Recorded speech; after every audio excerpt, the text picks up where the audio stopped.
Today's another Music Monday, and this week I'm at Thin Man Brewery on Elmwood talking to Canetis. What's up? We are Canetis, well, 3/5 of Canetis. I'm Brendan, and I sing in the band.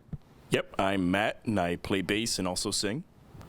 Mike and I play guitar in the band. And we are missing our drummer, John, and our other guitarist, Matt.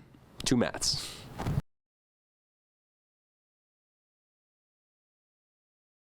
So we all had met each other. I was kind of like the initial link that kind of brought everybody together. We had started back in 2019, was kind of when the idea first started, and then we started to kind of come together and do some writing early on in 2019. We put out our first single in July of that year, and then our first EP followed in November of 2019. And then after that, we were getting ready to record our next record when a few months after that, of course, COVID hit, pushed us back a little bit, but it ended up working out great because we ended up putting out our most recent record last year in 2021 or 2022, excuse me. And through that, we were able to, before putting that out, sign with Admirable Traits Records, which is a really great label that's based in Buffalo here. And now we're gearing up to put out our third record.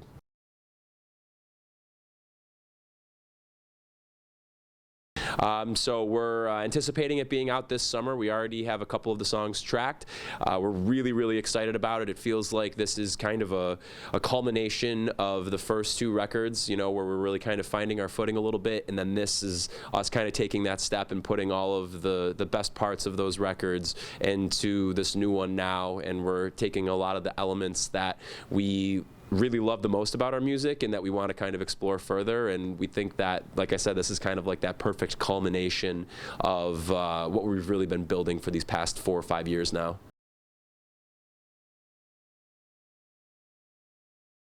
So the name Canetis, when I was studying for grad school, I had to take my GREs.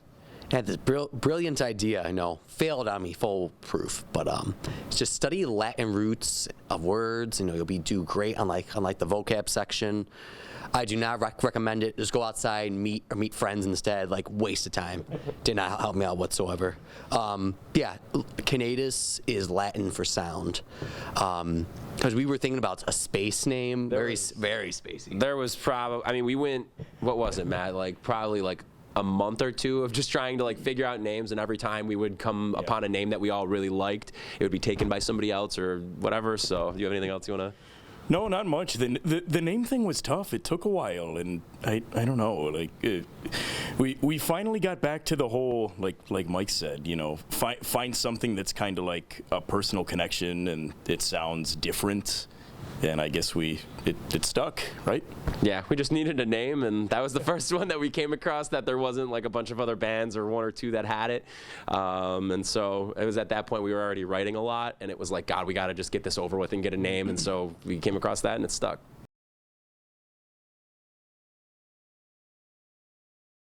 We are headlining at Rec Room on Friday, January 20th. We're really excited to go back. We actually, for our first EP, which is called Putting Time Together, we had our release party at Rec Room. It was just about a sellout when we had played. That was back in November 2019. So shortly after that, we had played at Rec Room again, supporting our friends in Marquee Grand for a show they had there.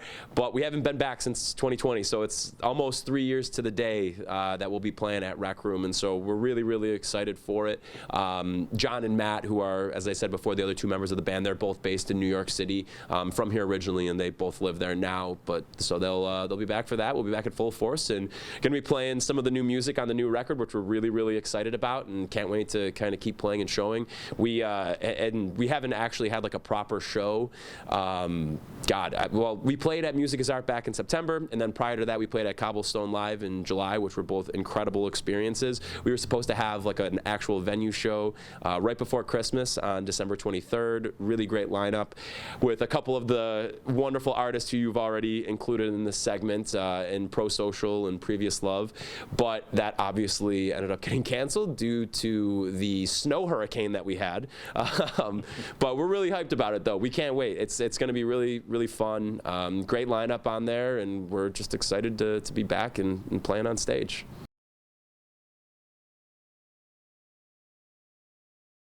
Yeah, I mean, those three for sure are up there. I know I also, Fernway for sure, the lead singer of Fernway. RJ DeMarco is a good friend of ours, and he actually records and produces our music. So we love the guys in Fernway. Post Prom is another one.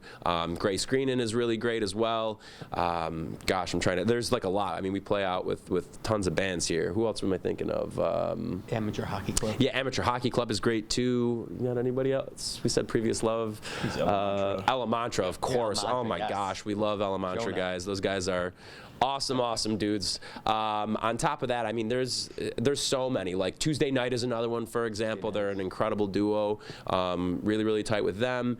So yeah, I mean, there is a wealth of talent in Western New York, and I think for us, like when we're putting together shows and booking shows, one thing that we always try to be conscious of is to have a little bit of taste of everything when we're putting shows on, and so we don't want it to just be like 3 or 4 alternative rock bands, you know. Like we've played a handful of shows with Pro Social, who is this incredible like R&B artist and rapper, and then Tuesday Night has their like Phoebe Bridgers core thing going on there.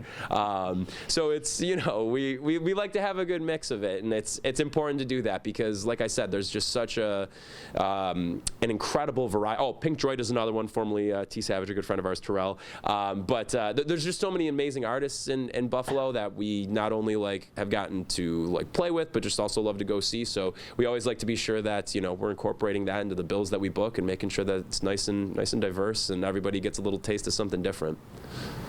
Something for everyone. Yeah.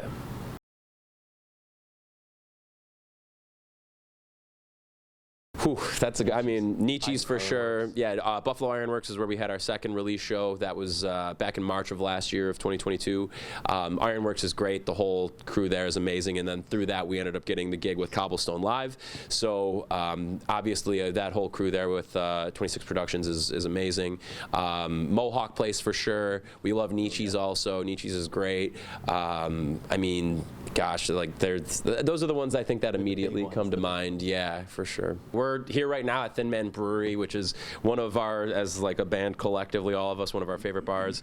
Mike and I play in a cover band called Slow Animals, and we play at the Elmwood and Chandler Street locations pretty regularly, I would say. Yeah, good amount. And we love Thin Man. Like, on top of it being like a really cool bar and just somewhere that's great to hang out, I would say that what makes it a really cool place is that you can walk in here on any given night and you're going to get people from all different walks of life, and it's not like it's one of those places where there's like, it's like a niche bar where like only certain you know, even from or even like people who are like fans of particular types of music or stuff, like you could get anything in here at any time. Like, so it's kind of cool that you never know what you're going to get when you come to Thin Man. On top of that, unbelievable drink selection here, and even more important than that too, the folks who work here, like the staff, are some of the absolute coolest people in Buffalo. I have a couple of friends who work here, a couple good friends I should say, who work here, and they're like just fantastic people, you know. And even the people who you don't know, like, it doesn't matter who it is, like you can come in here for the first time, and whether it's somebody behind the bar or serving you or whatever, they're just the kindest, nicest people ever, and it's just a very welcoming atmosphere.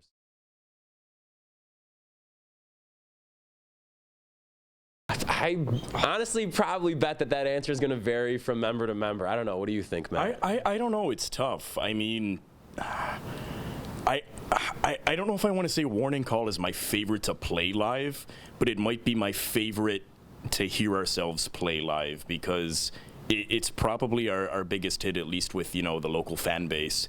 And being able to look out there and see people singing the words to one of the songs that you wrote, it's a super cool feeling. And that one, I feel like, you know, it gets the most energy, the most feedback from the crowd. It's nice. It's good. Mike, what do you got? I also agree with Mr. Matthew Brockeneer. Warning Call. The main riff being in 14/4. I feel like it's always fun seeing people kind of bob their heads at first, and then there's like that beat, kind of like those two beats going back into one. Like, oh wait, that's not in 4/4. Mm-hmm. It's always kind of fun to see live.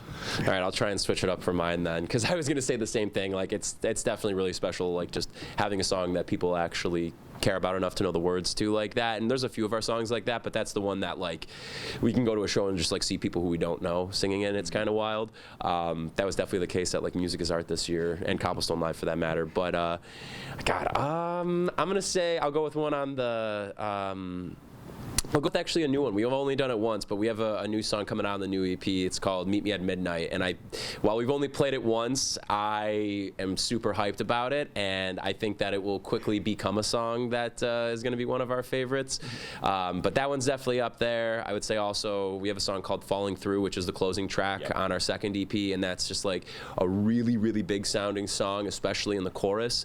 And it's kind of cool too, because I think, as I had said before about like this new record that we're doing, that we really wanted to make it kind of the culmination of all the things that we like about our previous records. I think what is kind of the hallmark of the new one is that, we really love to try and incorporate a lot of like technicality and kind of fun, crazy stuff in terms of like the musicality, but also interweaving that with like a lot of like very like pop melodies and stuff like that. And so while it's like interesting and stimulating when it comes to like the musical side of it and kind of gets you thinking a little bit, but it also is kind of rooted in these like really kind of catchy pop melodies that stick in your head there. And so we really try to kind of take that concept and then apply it to all the songs in the new record while making them be these like kind of like big stadium rock choruses. Choruses, yeah. So it's cool. I think though that Meet Me at Midnight is going to be one that's going to quickly become one of our favorites to play for sure. It's in 6/8 too. You can't hate 6/8 times. We love a good waltz, don't we? Yeah.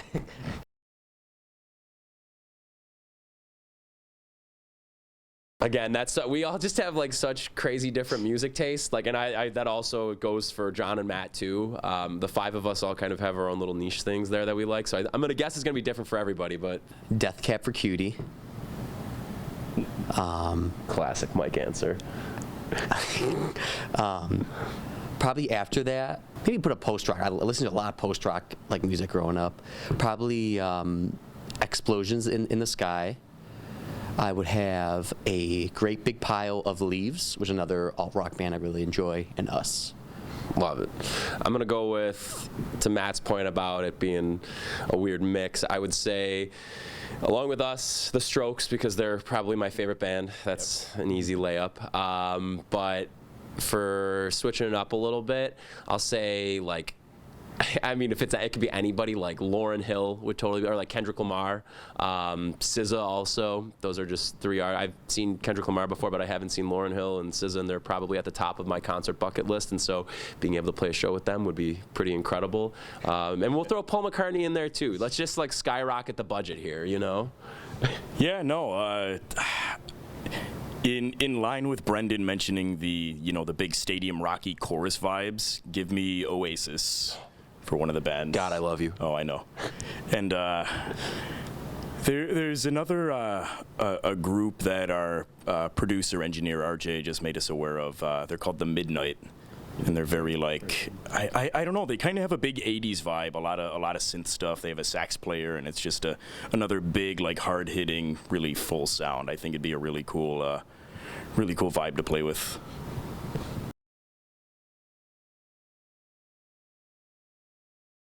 Yeah, that's another one where, like, I think the cool thing about us all coming together is that, so like Matt and John played in a band together prior to Canetis for like a long time. Very long time. Very long time. Yeah.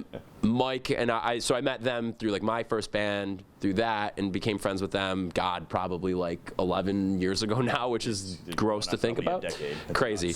And then I met Mike probably about 5 years later through completely separate bands. And then I met Matt a few years after that. So we all come from like very different backgrounds. And the nice thing is that even though we all do have very different tastes, that they all, I guess in a way, we kind of make them mesh together a little bit. So it's like a similar thing where, like, I know I could speak for the other guys who aren't here right now. Like John, for example, our drummer, he's a huge fan of like the 1975 and Young the Giant. Those are two bands and their respective drummers that inspire what he does so much.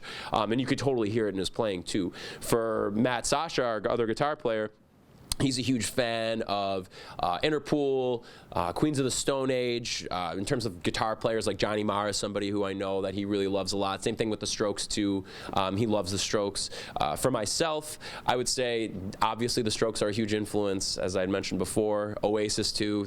Oasis is kind of like the band that I was like, that made me fall in love with music and also made me want to write music. And so I feel like no matter what band I play in or anything that I do, but especially with this band, like there's always that kind of thread that's always there with them, that because they were my original inspiration. And then also like the Beatles too are a huge inspiration for me as well. Paul McCartney I think is like the greatest songwriter of all time, and so like those are kind of like my core three. Same with Arctic Monkeys too. I think like lyrically Alex Turner is the best lyricist of this generation, and so I take a ton of inspiration from them. And then before I shut up, the last thing I'll say too is, as I'd mentioned before, I also I really love a lot of like R&B and rap music, and so obviously with us being like alternative rock, it's not like there's like direct influence in that way, but I would say for me, like both lyrically and from like a vocal melody perspective, when I'm writing my vocals and stuff, I really like to take you know, inspiration from artists like SZA, Kendrick Lamar, Lauryn Hill, like those three for sure, but also you know, like other rappers too, like just like little things with the way that they phrase certain words. Somebody who I think is great about that is like Isaiah Rashad or Vince Staples, where like just the way that they phrase it and like the inflection that they use on certain words, it really it's a small thing that can make like a huge difference, and listeners don't even realize it. But those I feel like are always some of my favorite parts of their music. So I'm gonna pass it over to Matt now and stop talking. Yeah. So I grew up as a kid listening to a lot of classic rock music because that's what my dad listened to. So you know, a lot of Van Morrison and that kind of thing. The Who was another big one growing up.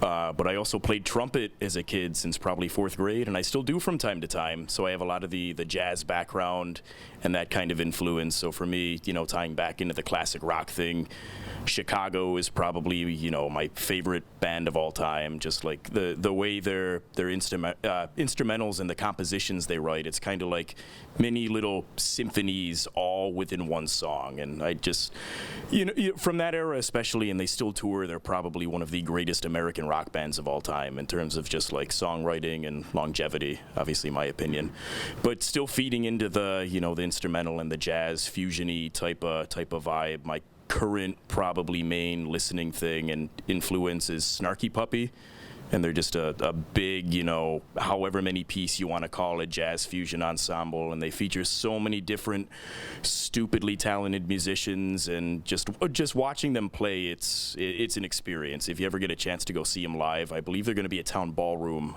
coming up sometime this year.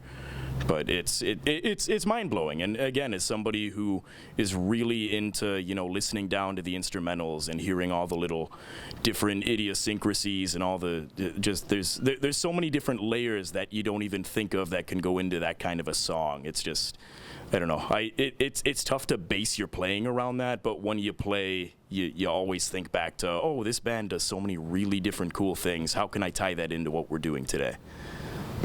Mike. So for me, a lot of emo and math rock, bands like TTNG, bands like Toe, Light, Jimmy Eat World, lots of Death Cab for Cutie, Radiohead. When I was in college, I listened to a lot more dream pop, so bands like Wild Nothing, Beach Fossils, and lots of post rock too, where I get a lot of like my time bass kind of tones with a lot of like the delay and reverb. Bands like Godspeed You, Black Emperor, Explosions in the Sky, excuse me. This Will Destroy You. Mainly those are the ones for me. And like in terms of like classic rock, like Steely Dan, the Police, the Cars. Never like a really like AC/DC kind of guy, but as I got older, that came more my kind of thing. But growing up, or I was like younger, maybe like 13, that was always like my kind of classic rock band, so to speak. Yeah, we just like nerding out about music a lot, honestly. All of us do. Like it's, yeah, so.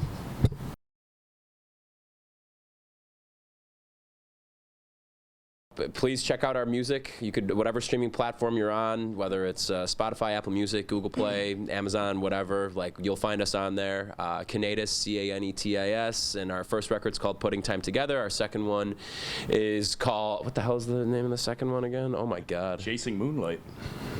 Shows how much I know. Our second one, our second one is called Chasing Moonlight. I can't grapple with the fact that it's 2023. I'm still wrapping my head around the fact that 2019 was 4 years ago. I know, right? Yeah. But yeah, no. Check out both of our records. We're really, really excited for this new one that we have coming out this summer.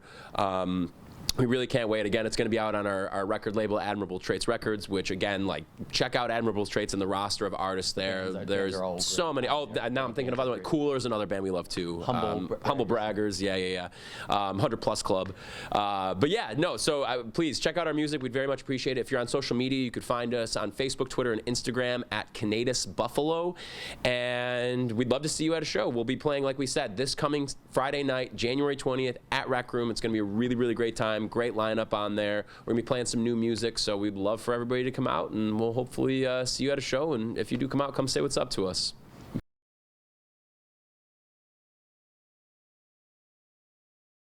We do not. No. That is so.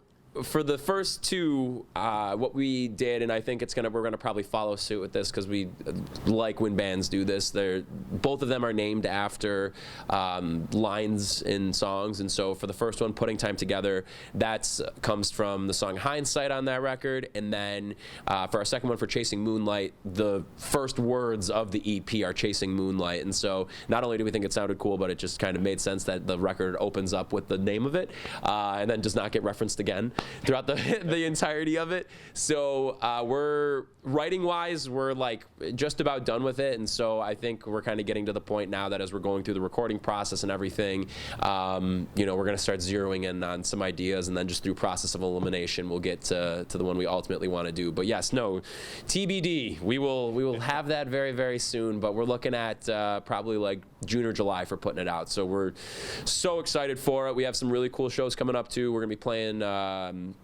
at Nietzsche's coming up in April. We have some unannounced stuff that we're going to be announcing soon between February and March, and then we're going to be going back to New York City for another show.